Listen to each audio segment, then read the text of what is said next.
Are you ready for the ultimate bikepacking weekend adventure? Join us for an unforgettable self-supported bikepacking trip through Southwest Virginia. The Grayson Gravel Pie Bikepacking Adventure travels along the Virginia Creeper Trail, the beautiful gravel roads of Grayson County, Virginia, and the New River Trail. All lodging and camping arrangements are included, along with daily routes and guides riding along with you. This self-supported adventure offers resupply opportunities every 20 miles for your food and water needs. Find out more at graveltraveldirt.com. You're listening to Mid-Atlantic Gravel, Travel, and Dirt.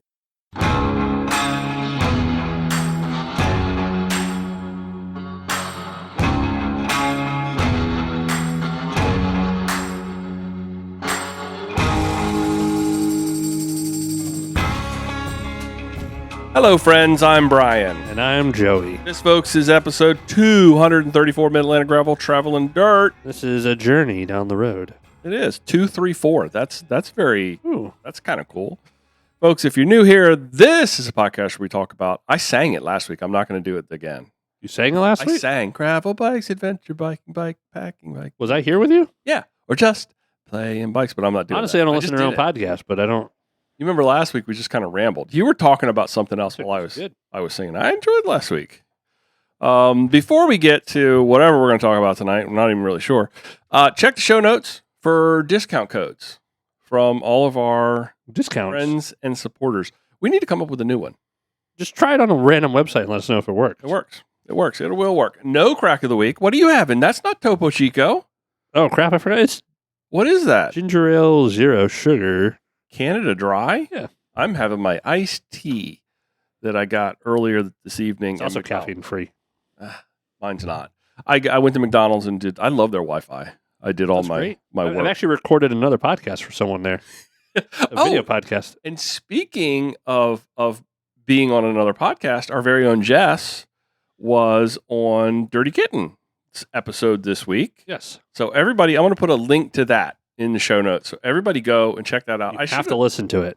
I should have actually asked Alex or if we could have had like a little snippet. We should have pulled like a little piece. I can just do that right now. Well, yeah, but that would be way too much tech for me to actually go and do that now. But we could have played it and we could have listened to it. I have yet to listen to it. We're recording here on Wednesday night. We have a long drive coming up. Yeah, Friday is the drive down to North Carolina for Croatan for a campfire. So I've been holding on to that because that will be the perfect time to listen to that. It was like a 5 or 6 hour drive, something like that. Or is it 5 or 6? It's a 1 hour drive with a 5 hour podcast.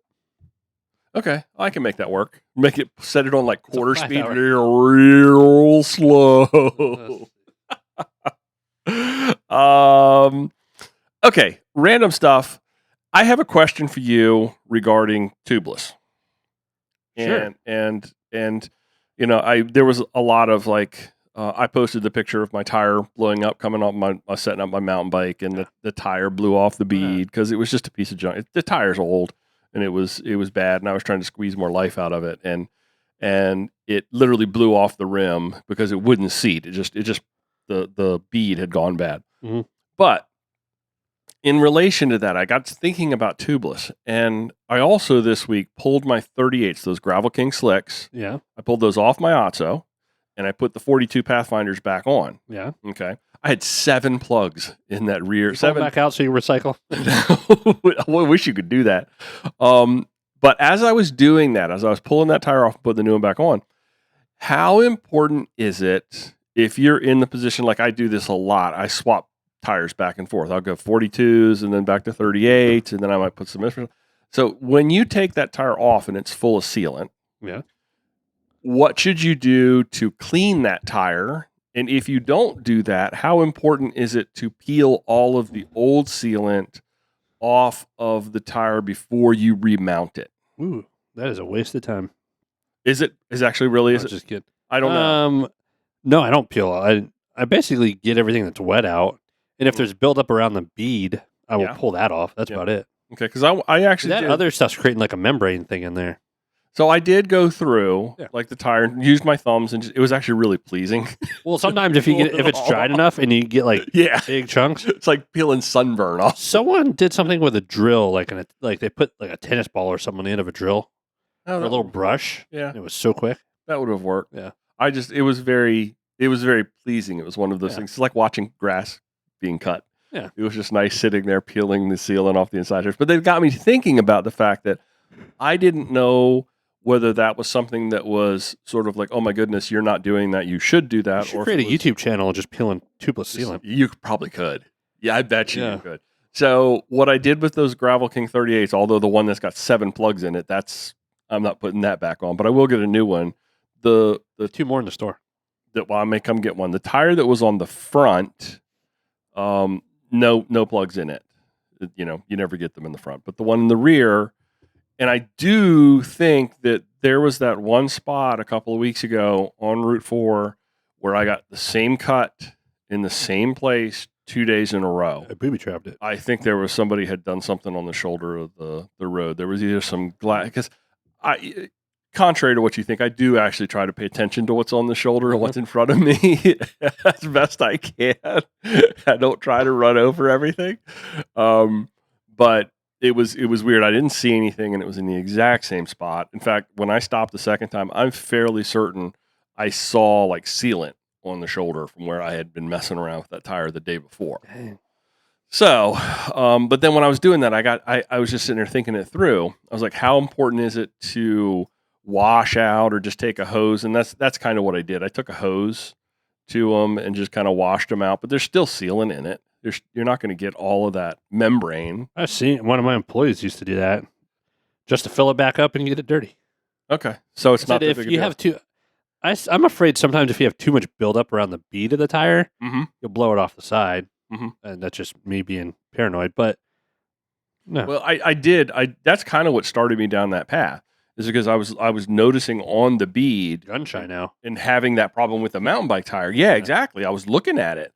And I could see where that sealant, although it was on the inside of the tire, there was like a bead like right on that line where I don't think it was it wasn't wrapped around where it was on the bead, but it was close enough, I think, when you're reseating the tire that it could have actually caused it out or caused some interference or caused a slow leak. And I'm happy to say that I rode 53 miles on those Pathfinder 42s. And didn't get a flat. I was very excited about that. Oh, now you talked about no front flat and that, and you jinxed it. You know what? That jinxing ship has sailed. Right tomorrow, you're gonna find out. No, probably not. I probably won't ride tomorrow. I might swim tomorrow. I'm kind of taking it easy. I'm not riding tomorrow anymore. Kind of taking it easy. I did 50 on Monday, and I swam yesterday, and just worked in the garage today, and I'll probably swim again tomorrow. Antiquing. Yeah. Anybody needs any vintage glassware, I'm now like basically a maven, maybe, or a maven? A maven, like a person that has a lot of this, like, I don't know. I have a lot of tchotchkes, but I found like 5 more pieces of the uranium glass today. I have an entire shelf now that glows yellow. You have an Etsy store? Yes, I do. If you use code GTD20. If they could set up coupons, I would do that. I'm going to look and see. And then I'll list myself. They gotta be. I'm sure they do. There's got to be a way to do that. GTD20, you can buy some uranium glass, which is very cool. And I'm going to keep some of it. I'm not going to keep all of it. But under a black light, it glows. I sent you some pictures of that stuff. It is really pretty cool. For folks that don't pay attention or don't know, I inherited a lot of antique and vintage glassware that I'm now trying to convert into green cash that does not glow under a black light. Now, earlier today, Joey, I brought you my beat up stump jumper. So I'm very excited. You got me. I did nothing on it. Kicking or no. You guys got me kicking or screaming or whatever back into that. So much fun at Jubilee last week, going down, and I ended up doing 6 laps. I ended up doing 12 miles. I only did 1. And I had so much fun. It just felt good to be back in the woods. It felt good to, and that's not a technical mountain bike course. That is just a ride in the woods. And it just felt so, it being with people and being such a chill thing. And that whole vibe that Dan and what you have done to bring the shop presence to Jubilee, that is just, it's applause. Really, it's just so cool. We might be doing all our night riding there soon. You might. The vibe is so cool. I mean, it's you guys. If you I don't know that I can paint the picture right, but it's I about actually have to upload pictures. it's about a 2-mile loop, and there must have been 40 people there with bikes. Easy. Oh, yeah. Do you get a tally? Do you try to get a count? Because people fluctuated in and out. They come in, they go out. I Yeah. mean, I pulled in very early. It was right at 4:00. There were already people unloading bikes. Tom was there with his buddy, and they were shooting out on their mountain bikes. And it's not like you're waiting for people to come to start a group ride or anything. You just unload your bike and you start riding, and you hook up with people and ride come back around. There's other people there. You go. You come back to the start, and there's more people there. It felt like it's got a vibe of like a cyclocross course from the distance. Does that make sense? It just kind of has that. It used to be 3. We got cut down to 2 miles. It was an easier flowing route. Well, it's really nice. It's really nice, and it's just. And then when you're done, you're at this barn, and everybody's brought food, and it's there's so cool. Topo Chico in a stash cooler. Mm-hmm. I did. Thank you for sharing your Topo Chico with me. Thank you. That was very nice. I appreciate that. So I'm excited to get my mountain bike back. Jess, did you hear that I'm getting my mountain bike back? I'm excited about that. Yeah, Jess is back too. She hasn't ridden since the Accidente. Well, I was looking forward to a loop at Jubilee with Jess, but I know that you guys down. I didn't get home till like 9:30 and all that kind of stuff, and she has to get up early. Get up. So it was pretty exciting though, Jess. I had a good time. Jess is here. You won't be able to hear her on the microphone, but she's. I had a lot of fun. Jubilee is fun. I had a lot of fun at Jubilee. Fun. Hello. I had a lot of fun on my mountain bike too. So I'm excited to get back on this. So thank you for that. You're welcome. And I'm not doing any mountain bikey things. I'm just gonna go out. I want to go out and watch you guys do mountain bikey things. That's creepy. Well, no, you know what I mean. I'll take pictures of you doing mountain bikey things. Well, if we go to the lake, you got to get in the woods. Yeah, absolutely. You got to ride your mountain bike. Yes, but I don't have to like do all the. Don't you guys do like the mountain bikes where you like thing? Don't you do the like stop at the little technical things and like everybody like plays around and has fun, like trying to go down over the hill or the first person to get hurt has to. No, buys that night. It was fun. I'm looking forward to being a part of that again, and being back out there. So I'll just be careful with my hands. Joey, anything going on in long-term review? I haven't got them yet. No, I'm just kidding. Long-term review of what? I forgot what I was going to joke about, but actually, I'd never talked about. I've been riding those Terraville Cannonballs. Okay, on which bike? On the rodeo. Okay, and they're that like file tread down the middle. Those things are fast on the asphalt. Maybe I need to get some of those. It is a nice, if you know you're going to be in and out of multiple things where you might need more than the Washburn or Pathfinder, that is a nice tire. So that's more than the Pathfinder, you think? Oh, yeah, it's not a slick center at all. Not a slick center, it's a no, but it's the diamond pattern, whatever they design, like it rolls really well on the asphalt. I'm wondering if I need to really nice to just go to something like the Pathfinders in a 38. As opposed to, I really did enjoy the Gravel Kings, the slicks. I enjoyed the slicks. They were fast. I can definitely tell the difference when I put those 42s back on. Oh, yeah. It's definitely heavier. But no, those Cannonballs are great. Yeah. I got a lot of them because I ordered them really, really at a good deal. Okay. But they're fun. What sizes? I only got them in 38s, which I hate, but I don't mind. Why did you only get them in 38s? And what is it? Would you want them to be bigger? Uh-oh. Blakey. Pause the podcast. We are pausing the podcast to tend to Blake. He's okay. Got a little sneeze. Yep. Okay, you're okay, Blakey boy. No, the 38s were the only ones that were on that like super sale. They make them 42 and 47s, and they make them. I've had them on 650s also, but on 700s, they run really well. I'm addicted to like playing with different tire sizes. Because I'll put like those 42s on. I'm like, oh, I want my 38s. I'm way back. too lazy to. And then I'll put the 38s on. I'm like, oh, I'd really like to try those 50s again. I need like 8 sets of wheels. That would be horrible, though, wouldn't it? That would be so expensive. I have multiple sets of wheels. I'm just lazy. By the time it's ready to go, I'm. Well, you're working on people's bikes all day. I don't mind running those Cannonballs this weekend because they're already on and they run really smooth. Because you could run those slick 38s at Croatan. That's what I had in my 2020 Croatan bike. With all of the plugs that I have in that rear tire, like minus the plug. I meant if it was fresh. If they were fresh. And because they did, actually, the 38s do well on gravel. It's when you take them out at 40 psi on the road that I think they just pick up everything. Yeah. I think that's it. I think that's what it comes down to. They're really tacky tires, and they just pick up every little thing, little pieces of metal. And I think, remember I told you before, I had a staple inside of one of my Roubaix tires. I had that again on this one. I had a staple, a full staple inside the tire, and wasn't stuck to anything. It was just floating around. It had worked its way right through. So Blake, okay? Yeah, I think he was I think he was eating his Kong and got some peanut butter. I don't know. Yeah. Oh, Blake, feel better, buddy. You're down there. Dude, good. Yeah, I'm going to keep those cannonballs on for this weekend. Yeah. Okay. No, nothing really new. I got the stomach virus. But you know about that. But that happened in the middle of the night, Friday night, Saturday morning. And I feel better, but like with food and stuff, I ate like a little bit of chicken wings today, but I'm only eating like one kind of like half meal a day. Mm-hmm.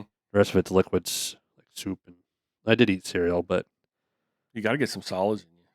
Yeah, it just like still don't feel 100% on that side. So we'll see how this weekend goes. I was worried that it was because initially you thought it was food. We thought it was food poisoning, and with that, I've had food poisoning. Food poisoning put me in the hospital for 3 days. Like we got food poisoning 12 from years ago. Is it Adams Ribs? What's on Route 4 going north on the right side by the Adams? Yeah, in the 90s. Ribs, yeah.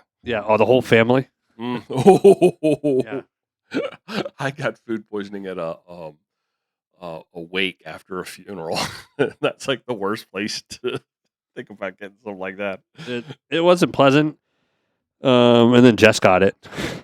Oh, really? Oh, so we know it wasn't food poisoning. Yeah, the stomach flu's been going around, and yeah, it was like I was feeling better Sunday, Monday. Me and Jess I was okay. I had to ride to get my car keys or my shop keys, and so I got a whopping 7 miles cruising.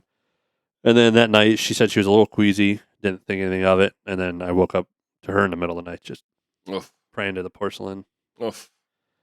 So she's kind of cleared of it now. Good. So good. She looked bright eyed and yeah, she seemed much better than yesterday. Down here before we had y'all were having dinner. Yeah, you made some delicious beef jerky, by the way. Oh, thank you. I'm making a little batch of that for this weekend. Man, it was delicious. You think you still need to do some work on it? Maybe it was just you need to do work on it. Maybe it was just a piece that I got, but it was delicious. Outstanding. You also got, and I'll share this, a DNR beatdown. I'm not talking about that right now. No, we're not going to talk about that. I'm still going to figure it out. Okay. I won't talk about that then. We'll cut that out. Apparently, you're supposed to follow rules. Stay tuned. Stay tuned. We'll talk about it next week. Stay tuned for more information about all of it. Try to do something good, and then you get in trouble. That's always the way it works. Yeah. No good deed goes unpunished, I feel like sometimes. Otherwise, we are prepping. I don't see it further down. No, I don't. We are prepping for the campfire this weekend. Crotan Campfire. That's the inaugural Crotan Campfire. He tried to do this last year, right? No, so Matt did what was called the Moonlight Hunt Club. Moonlight Hunt Club, that's what it was. But I don't think he's technically had it since 2019 because last year it was very minimal. And he did some work boosted this year. We got about, 80 or 100 people? I think that's a number, yeah. So it'll be pretty good. I think most people are camping, all in turn 3. The lineup looks great. Yeah. I mean, it's... I don't know what that means, but what? 4 laps of 10 miles. Oh, yeah. And it's all in the force. We do like a neutral rollout to where people... We're not racing it. I'm not racing it. I don't know. Are you planning to race it? I think you should race it. Yeah, I think you could do it. You could win it. I'll gun it for 1 lap and see where I stand. Maybe I should gas it for 1 lap just to see. Yeah. I'm not doing that. I mean, I would not keep it up for 4 laps, but no, that's maybe that'd be a good idea. No. I'll drink a Red Bull, 5-hour energy, and I'll eat a bag of gummy bears. In addition, though, he's also doing a 5K running race Friday night. Yeah. He's got some... And a mile race. He's got a cyclocross thing set up. Yeah. To do some 5-lap thing and then, or 1 hour or something. There's some sort of cyclocross thing. No, I'm not. I'm going to bring cowbells for that. We're going to set up some lawn chairs. Oh, maybe I should bring my cyclocross bike. You should. I'll cowbell bring the old High Life. I will cowbell you. But I don't really, like, maybe I'll gas that one too. I think you should. Maybe I'll go so hard on that and win it that I won't do well on Saturday. And then there's the 4x4 on Saturday. That's 4 laps of Sector 4, 40 miles. And then after that, you saw the email today? Yeah, I finally pulled it up. The Outsiders are doing a party pace 20 mile to the cornfield. Yeah, that's a lot of riding for me after. That is a lot of riding. I'd probably be fine normally, but maybe we should skip the 4x4 and do the party pace with the Outsiders. Maybe. And they're going to have a big bonfire, I think, Friday night. Yes. And Saturday night as well. And it's going to be a big old, a very good party. I think it's going to be a lot of fun. It sounds like the whole weekend's full. Even Moonshiners is open if you don't want to bring your food. Mm-hmm. And we're going to do a little bit of everything food-wise. You can't register on site. I think registration is actually closed for it. So That's what I mean, yeah. Yeah. You can't jump in there now, but we have one spot if you need it. Yep. If you're listening. If you're listening. Starting Wednesday. And you got to edit this tonight. We don't edit. I don't edit anything. Just put the bumpers in and that's it. No, I think Matt's got a fun thing and we'll be at the first one. Yeah. So when it's got, when it's blown up next year or two. And the socks are fire. Oh, literally, yeah. I think there's special running ones too if you run. Really? Yeah. I'm not running. No, I got a lot of socks. I'm not doing that. I will cowbell. I am bringing cowbells. Oh, I have my megaphone. I got to bring that. Oh, yes. Yeah. Yes. I'll cowbell into that. Too bad we don't have little jumpsuits.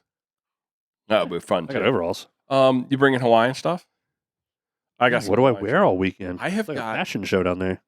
Yeah, you're right. It is, isn't it? Oh no. What are you doing? You're gonna go handheld now? I got to move this over, but keep talking. No, that's okay. You can go. Hey, Joey's gone. This is like a seriously pro power move. Yeah. Podcast pro. I know how far it's got to be away from my mouth. That's actually really you see all of the Instagram reels now with the podcasters. They're handheld now. Yeah. All of them. Yeah. Maybe I'll just do this. I think they're fake microphones though. And then there's somebody really sound quality is really good. Yeah, it is. We'll never get there. I think our sound quality is pretty good. Yeah. Except when I mumble a lot sometimes. Sorry, everybody. But yeah, we'll report back. I might try to vlog it. Is this the first one ever? Why not do that? Yeah. I'll bring some GoPros. I'm gonna do a live stream 24/7. Put in my tent. You never know. And you're not you're rooftoping it. Rooftoping it. I'm rooftoping it. Since I'm solo, I might actually bring my cyclocross bike. I think you should. My single speed cyclocross bike. I think you should. And my rodeo. And maybe my all city. You could sell one when you're down there. No, I'm not. Other than my Synapse, there's no bike I want to let go at all. Okay. At all. And I don't even want to let go of my full Synapse, just my frame. Just the frame? Yeah. It's a little too, how do I say this? Old man-ish. What do you mean old man-ish? What does that mean? It is just, it's fast, it's fun, but I get on that thing and I feel like I'm getting on a beach cruiser. Oh. It is, the front end is so high compared to what I like, and I don't ride super aggressive either, but okay. I like more of that you're saying. tarmac ethos geometry. You're sitting up a little high. Sitting up higher than I want, and I don't look like it at all in photos or anything, but I feel like it. I want to go back to an ethos. Really? It's the girlfriend you dumped and then you regret instantly. This is there's nothing wrong with the Synapse for people. It is a beautiful, amazing machine. Pretty bike. Lots of tech going on in that bike too. Yeah, lots of tech. And I feel safe riding it. I love riding it. It's just because you love riding it doesn't mean it's meant. I don't know. It's not meant for me. I know what you mean. I understand you. I understand. I ditched my ethos that I shouldn't have. So if an opportunity pops up where I can pretty much flip it without paying for another ethos frame, okay. So what you're saying is that you would pull everything off of that Cannondale and just flip it all. Yeah, everything on one is on it. I got you. I've done that once to a Specialized before. I got rid of a Sequoia just to get another Sequoia. I hear you. Because I tried something else that I thought was better. The minimalistic millennial idea of the ethos is perfect for me. So you are in a unique position, though. Yeah, I run a bike shop. Well, not only do you have them available to you, But I think a lot of the tinkering and the riding of the different bikes is helpful to your customers. Yeah. Because you know how they ride. Yeah. You know, I think there's something to be said for that. I think Lori should just be giving you bikes. I really do. Just give you bikes. I think Give me bikes. Just give you bikes, and it's like, Joey, ride this bike for a year, and then trade it in for the new one. Well, next if it was, Lori, if I was stocking and selling people bikes, I wouldn't stock a single Tarmac SL7 or 8. Really? Oh no, there's people that definitely want them when we sell them. I don't think the average customer that wants an SL7 or 8. Maybe the SL8 rides nicer, but I think most people, enthusiast wise, would benefit more from a bike like an Athos. Okay. But this ain't a road bike podcast, so I'll shut up. No, and it's But interesting. that thing will clear 32s, and I would take it on a gravel ride. It's interesting though, because how far I have come away from the road bike world. You start talking about, I couldn't tell you the difference between an SL7 and an SL8, and I'm so checked out on. I mean, I have my road bike and I ride my road bike, but I'm not at all interested in like, oh, I need a new road bike. I need the latest. I like having the road bike available for certain road rides, but I don't mind if it's you, me, or whatever riding a rodeo at all. Yeah. I love that bike, but I can tell enough difference between like Tarmacs, like an SL4, which I thought was the best Tarmac ever made. Mm. My SL5, when they came out with a disc, wasn't meant for disc yet. SL6 was also probably one of the best Tarmacs made for ride quality and user friendly. Then SL7 was when they went super aero, and it rode like a 2x4 and still does. Ugh. But the SL8 came out when they learned from the SL7 and the Athos, and it's like they combined both bikes. Okay. But for the average person at the end of the day, with it being so integrated and specific, it's not a user-friendly bike. It rides it rides amazing. But you tell someone, hey, you want a different, like it's all the integrated bikes. Define not user-friendly. I don't mean to put you on the spot or anything. You want to change your front end at all? You want to adjust your stem? You need a different bar, or you need any of that? Like it's got it. If you're not doing it, you're going to spend $100+ in labor. It's kind of like a walled garden, kind of like that bike is designed to do what it does with things that it does it with. And if you just want certain part or certain this or that, it's there's parts of that are just harder to manipulate. Yeah. Yeah. Okay. That makes sense. I can do it quickly or easy. Not even quickly or easy. It's like the stems are specific. The bars, if you want it to look good, are specific. All that good stuff. And then the hydraulics will run through everything. And you want to do this or that. It's a little bit of work. And bikes have gotten very involved. And I don't mind it. Like we charge the labor. But like your Athos, it's just perfect. Mm-hmm. External, nothing through the head, through the stem. Although if I got a Rodeo Trail Donkey 4, I would definitely get the integrated cockpit after riding one. I don't know what the beef is with external cable routing. I don't know. I don't mind it at all. I like it as a mechanic. As you using the term user friendly is for like somebody like me too. I would rather have that. But there is something like when you're riding and you look down and there's nothing there and it's like clean. No, okay, I will say that. But also at the same time, it's the twofold of like, all right, well, it's got a lot of work when you got to do something. I've had my struggles with sealant spewing all over my frame of late. Oh yeah. Okay, that is a pain to actually have to clean all that sealant out from all of the little places in the nooks and crannies where the cable ties. It's almost like you need to completely strip it, and I'm just not ready to do that. All those little plastic tabs for the wireless, or not the wireless, the Di2 wires that you guys put on and all that kind of stuff. Caked in there. It's all caked up in there, and it looks a mess. And I've been trying of late to keep my bikes clean. I have been. I really have been. I think it shows. Do you agree? I mean, I look this weekend. Okay, look this weekend. I when I do have had those sealant things, I usually bring the bike home and put it right under the hose and try to get the sealant off before it dries. Now you just got bearing issues. Yeah. Now I got all sorts of other issues. So you're right. It's exactly what happens. Is you try to fix one thing and you end up breaking something else. Bikes have become very involved. I was looking at, because one of the things that I know that is wrong with my mountain bike is the seals on the rear shock. You went all the way to looking for a whole new shock. I did, because I was like, it's not a high level full suspension bike. It's a $300, $350. It's a high level full suspension bike. It's just, there's different levels of that bike. Yeah, and that rear shock is very entry level. Yeah. And so I was like, okay, well, I could do, or you could do, or somebody could do the air can, pull the air can and reset the seals. But if that shock's going to require anything more than that, it's replacement time, because I'm not going to pay $400 or $500 to have a shock serviced. Does that mean I would assume? I would never do that. Yeah. Most of the worst case is like $200. But even at But that, at that level of shock, I wouldn't do that. So Yeah. I keep moving that. no, it's okay. So, That You was get like my a thought. Rock Shocks or Fox Performance for a few $100. And I looked at all you really have to be concerned with is the point to point length on Your eye to eye, and then the travel. stroke. Yeah. Yeah. So, it didn't seem like it was that complicated. And You can get finding a stu- you can replacement get- for that. Where people on like higher level stumpies just took them off. You sell them on eBay for nothing. That's perfect. Yeah. Came that off would a actually- stumpy and go back on a stumpy. That'd be perfect. Yeah. What's the difference between a full air shock and one that's got a coil over? That.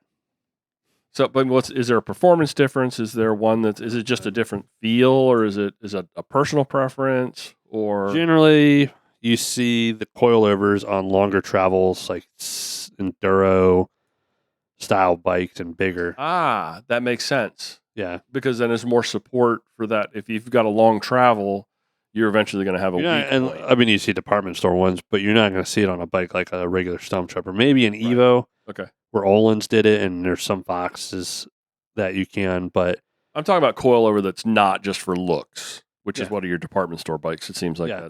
I'm talking about performance coilover shock. yeah, you'll see them on bigger travel bikes. Okay. And there's fine tuning and stuff you can do. There's different spring rates and You can set that up differently, you can probably a get little bit different springs easier. and stuff. Okay. Yeah, you still have internals of that too. It's not just a coil. It's not just a Right, spring right. itself. Yeah, It's a coil over yeah. an air That's what's can. coming on the next gravel bike. You Full think suspension. so? Yeah, You think so? Full like the suspension? Diverge STR Really? coil over. So we're helping everybody learn all of this stuff Yeah. ahead of time. Like, no, I'm probably the only one that didn't know. I'm not helping anybody else learn anything. I just ask questions for whatever I need to know. So y'all already know all that stuff, I'm sure. Well, and I think like you have an X Fusion rear shock. Yes. Yeah. I think you can only put 250 psi in that before you. Well, that's its max, Okay. and you probably need a little bit more in there to have a better ride quality for you. Okay. So that's one limiting factor of that bike. I couldn't. I was using. I actually have a shock pump, Mm. and I was putting air in it, and I didn't know what numbers to put in it. What did you put in it? I probably took that up to 180. Oh yeah, you knew it. I usually do body weight plus a little bit. Really? Okay. Yeah. But you're saying that'll only go to 250. So I'm not saying you're 250, but no. I'm just saying that shock would only go to 250. yes, Okay. Okay. So that shock, I noticed that when I would. it'll ride okay. But I think if you got something that you weren't near the max of it and you could get up towards that, Okay. it would ride a little smoother. But Better. if you're not riding it Hard. every weekend or every week, twice a week, Yeah. you're okay Okay. for now. Well, I just noticed that when I would run the gasket up, to tell you how far, when you sit on it, it would show you how far the suspension had traveled. And I know that every time, no matter what air pressure I You put in bottom it, out. I was bottoming it out all Yeah, over. it's because it's a shock's limiting on that bike. Okay, well, I never noticed that before. So interesting. Okay, and my body's shape and type hasn't changed that much since I initially got that bike. So maybe it was like from the beginning. Gravity has changed a little bit. It's gotten. Global warming and COVID and all this other stuff. It is much more. The situation's gravity is much denser. Yes, Hey, you want to do Strava Club? sure. Let's do Strava Club.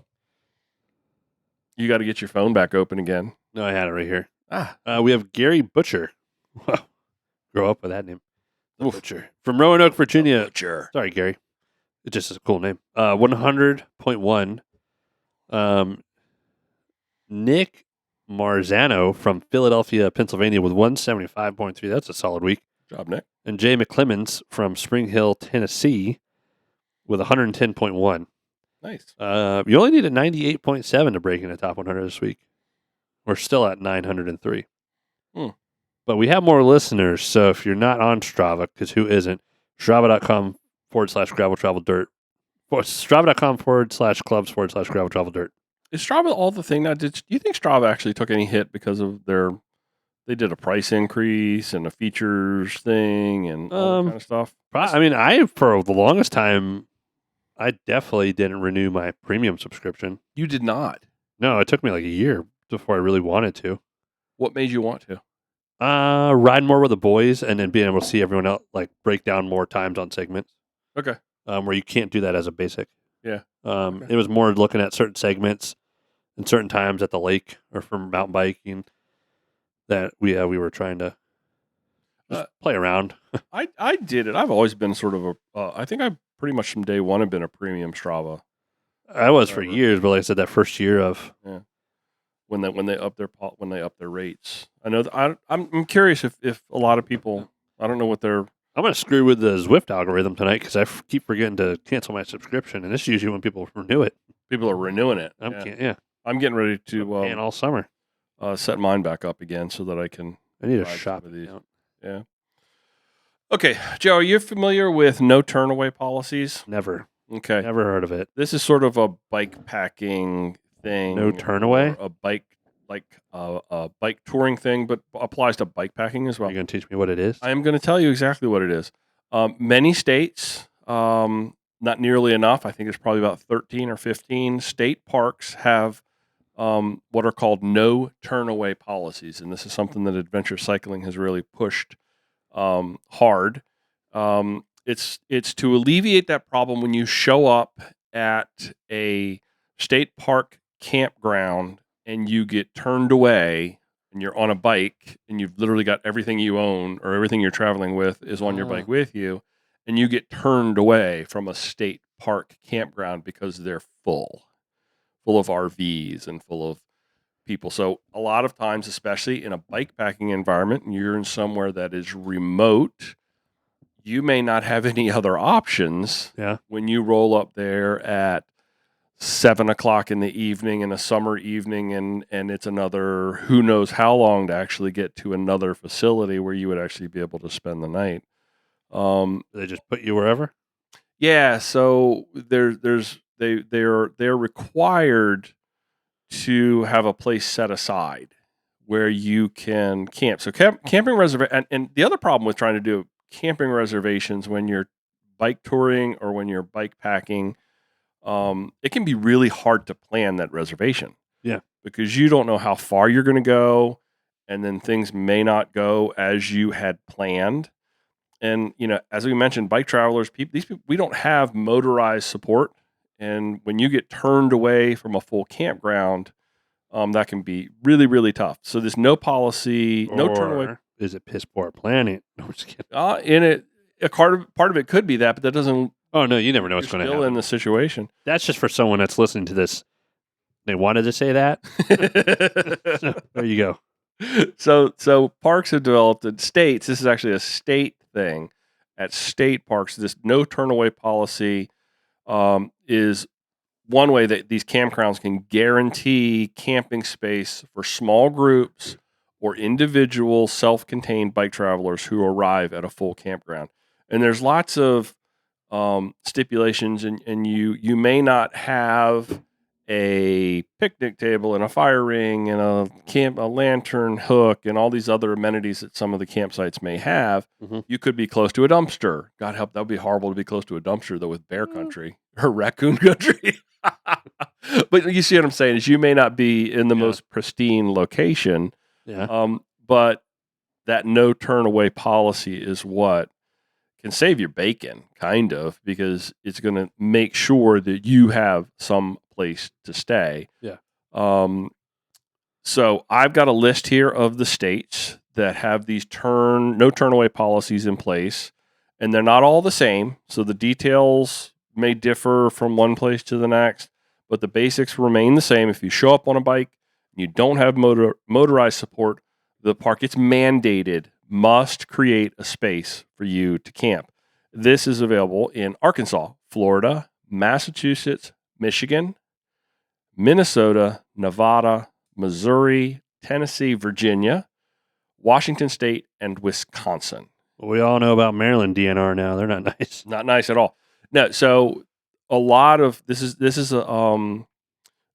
a push that Adventure Cycling has been making, and they have information on their website how you can influence your state parks and your state Department of Natural Resources or whoever manages the state park system gives them some information that you can take to them and say, hey, this is something that you might want to consider doing. And so there's some resources there. Here's the biggest problem that most people have come up with this is that most park staff are completely and totally unaware of the mandate. And even in the presence of having some compelling evidence, will sometimes refuse to budge. They say, no, that's not a thing, not going to happen. So it's recommended that you keep a copy of the regulations handy, maybe in a link on your phone. And sort of the big thing to do is to continue to escalate the request away from the booth kitty, away from the camp host Karen. When they start pushing back, you've got to start saying, hey, no, here's your policy. Here's where it is. Here's your verbiage and your wording and where you can find it in your policies. And I'm not going to give up. So be prepared to push. And honestly, we've all had, I don't know, I say we all have had, I've had many run-ins with the campground booth kiddies that don't have a clue what's really going on, that just have the script that they read from. And especially when you're on a bike, you're vulnerable. And if you're bike packing, particularly, because you may not be at all close to another resource, and you could literally end up with nowhere to stay. And this is not a hotel thing. There's stipulations in the policies, and most of them have adopted the policies as Adventure Cycling has written them. And it states that you have to be within 500 feet of bathhouse within 500 feet of water. They can't put you in some overflow campsite that has no services. They can't put you back in the woods. They can't put you up by the road. You've actually got to be, and it is, honestly, I believe that particularly state-run campgrounds should have hiker-biker spots. They should have tent sites that are not, it's ridiculous that you're paying $30 or $50 to roll a bike in and set up a tent. Yeah. It should be a $5, $10 kind of a thing. So that's another little sticky wicket, if you ask me. They still will charge you the 25, the 30, or the $35 to spend the night. And literally many times, if you're traveling by bike, you're coming in at 7 o'clock in the evening and you're leaving before 7 o'clock in the morning. You're not really taking up a lot of their resources. So I'm going to put some links to all this information in the show notes. I think it is something that a lot of bike packing people should be aware of and may not have been aware of. So I thought it was important. The situation sounds a lot like me and Jess. Okay. She turned you away? A lot. So the persistence is there. And look at me now. Maybe Marilyn can get on board. Well, that may have just hurt you. I hope she doesn't listen. That's fine. I talk about it all the time. You may be in the sick room a little while. It took me months. So I was in the master bath, or like our main bedroom last night. She was in the sick bedroom the last 2 nights. The states that I think are particularly interesting, I mean, from the Mid-Atlantic, I love that Virginia's doing it. I love that Florida's doing it. I think we should get some more on board. And folks, if you live in states that don't have this, it's a pretty simple request to make. And I don't know what kind of pushback can be given. I think, your bike packing clubs and your cycling clubs and your bike clubs and groups could actually come together and do some petitions and make some numbers and kind of push this issue. I think it'd be fantastic if they had it. Is that any campground? It's state run. Okay. State run. Because, in a national forest, it's not a national park, but in a national forest, you can disperse camp. Yeah. Unless there's a sign that says no camping here for whatever reason. Typically, as long as you're off the roadway in a national forest or BLM, you can camp pretty much anywhere. Mhm. You could just stop on the side of the road. In fact, there's tons, like in George Washington, Thomas Jefferson National Forest, there's tons of documented dispersed free camping that's available. A lot of those sites are really, really pretty, but it is a first come, first serve. But it's also, you're not going to have to go if you roll up on one of those dispersed sites, a little wide spot in the road, and you're on your bike, and there's some people there. You could roll another 200 yards down the road, and there might be another one, and you'll eventually find a spot where a car doesn't fit, and you can sneak in on a bike, or you can make your own. In a national forest. National parks, that's a little different. I don't know that I've seen this kind of a push at a national forest or a national park level, and I don't know that you will see that. They're a different animal. They're a different breed. But these are state-run, state campgrounds. And the one thing to always remember, too, is this does not apply to a day-use state park. So we have those. We have a state-run park that is day use only, that doesn't even offer camping. But when they offer camping, this is something that comes into play. That no turnaway policy is something that becomes very real. And like I said, park staffs are usually completely and totally unaware that this is happening, because some of them may not even see bike people come through. They could be in a place where this doesn't happen. Although I think my gut would tell me, if you are in bikepacking territory, it's something they would have seen and probably maybe know a little bit more about. In a bike touring kind of a setting, it's probably going to be less likely that they'll have seen it. You might face more adversity with people not wanting to allow you that spot to set up a tent for the night and go about your way in the morning. And there's lots of like requirements that if you're there for more than one day, you have to move to a paid spot when it becomes available. They may or may not charge you for that bike tent spot. And it is also limited to groups of 4. So make sure you split up before you roll up.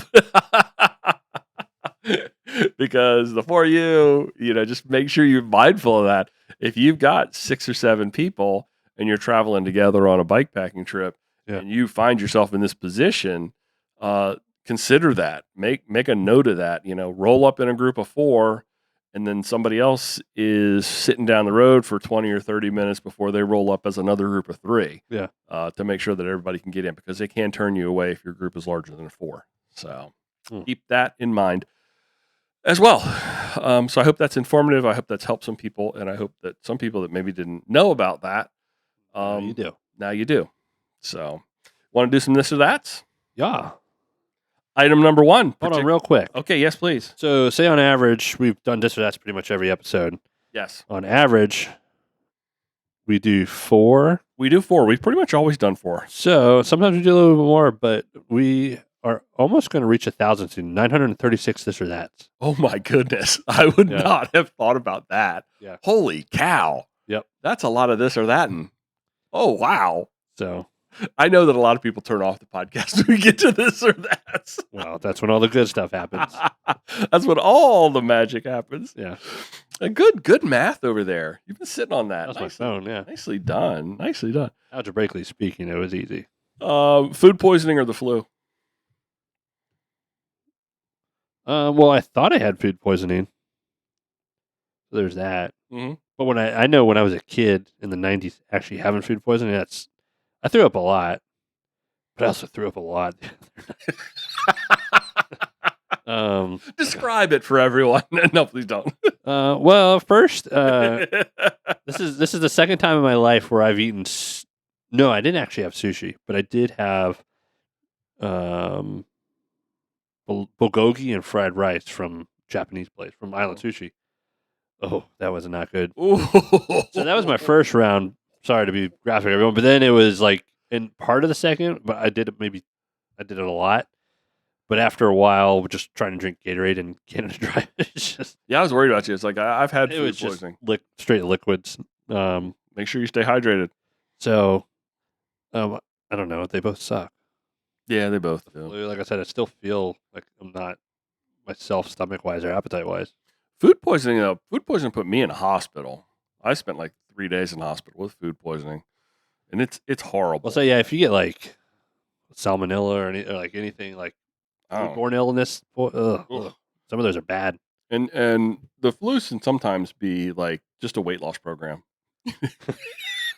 Some people, I don't ever want to do that. I will say I don't think it's food poisoning, but a long time ago, I was never really a big fan of meatloaf. My mom made meatloaf, and then I got sick pretty quickly after, and I was in the bathroom, and I like threw up meatloaf. Ooh, chunks of meatloaf. That's why I was afraid of having like food poisoning or something from Island Sushi. I was like, I love that place. I'm not like, Yeah, are you going to be I able don't to want to ruin it for myself. You going to be able to go back to the bulgogi? Yeah. Okay. Then you. Yeah, we rolled that out. The only thing I licked my car keys because what? So everyone's like, you got sick from your car keys. My nephews were there just being silly because I was like, you legitimately licked your car. My little booper. Okay.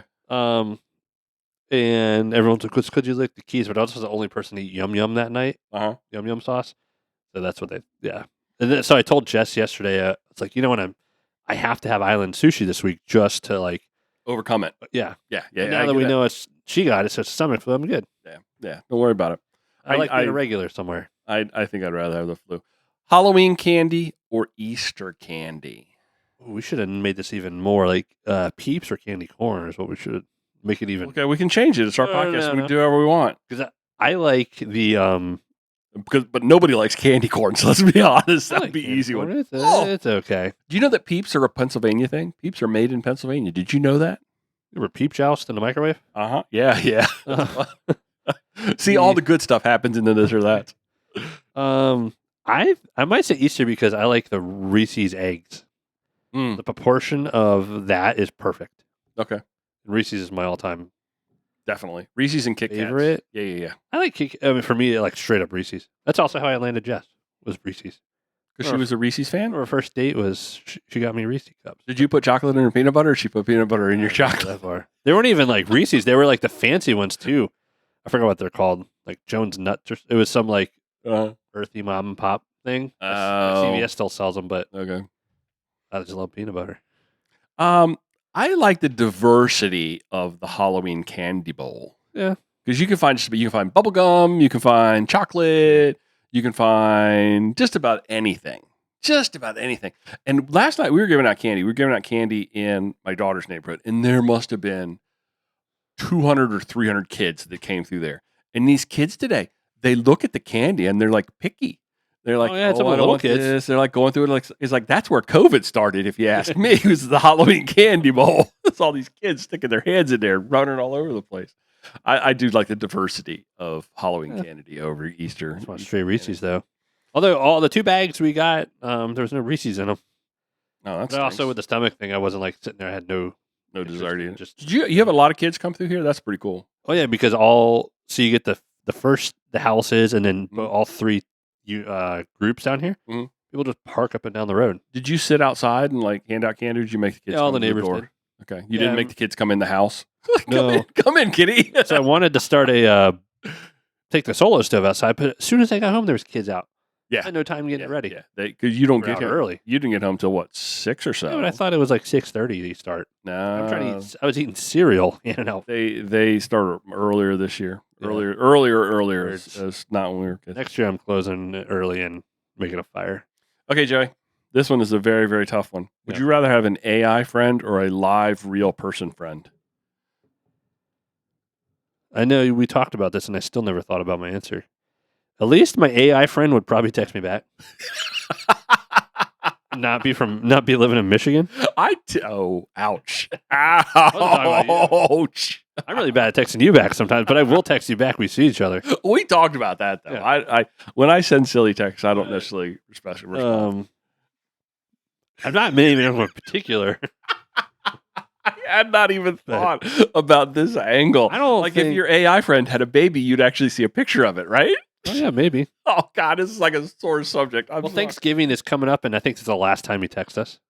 Remember I was driving to Jersey? I did text him about...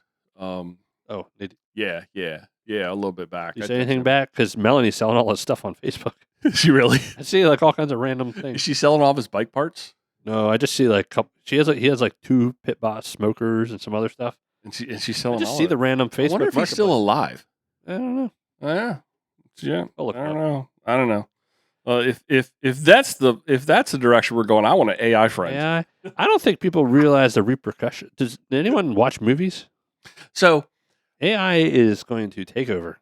a lot of people may actually, from the 80s and chat rooms and 90s and chat rooms and stuff, a lot of people may have AI friends already and don't even know it. Catfish. Catfish. Okay. I have no idea. You wrote this one. I struggled to even type it. So you're going to have to explain it.